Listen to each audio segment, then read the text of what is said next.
I'm Mindy Lockard, and today on Market of Choice Gracious Kitchen, we are whipping up a classic Oregon dessert that's easy as pie.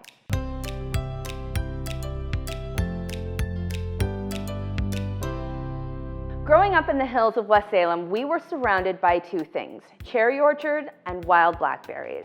And some of my fondest memories are my mom sending my siblings and I out with a giant bowl and the promise that if we picked 4 cups, she would make a pie. And so today, we're combining my mom's recipe with a simple kitchen hack for mini blackberry pies.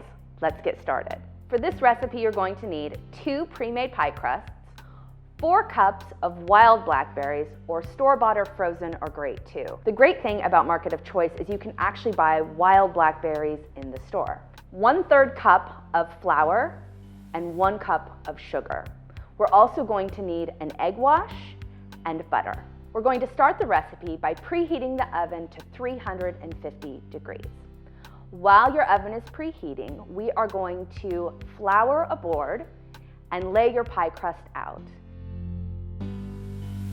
From your pie crust, you're going to want to get 12 rounds. We're going to actually cut 2 sizes, 12 large circles, which is the base of our pie, and then 12 smaller circles, which are the tops. Now we're going to mix the filling, and it's very important that we start with 4 cups of berries first.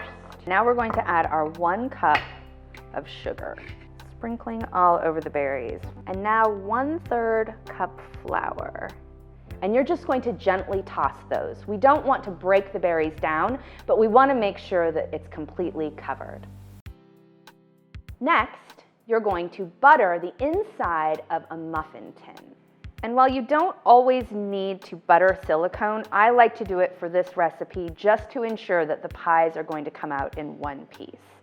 So I generously butter the sides and the base of the silicone.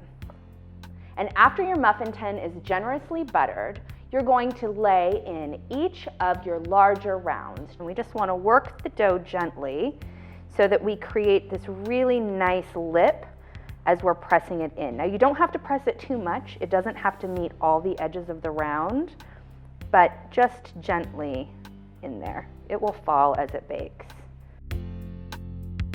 After all of your tins are covered, you're going to add the berries. Depending on how ripe your berries are and the size, you may be able to do these with your hands or with a spoon.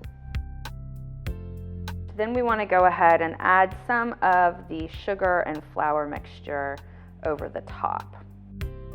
Then we are going to lay the smaller dough tops.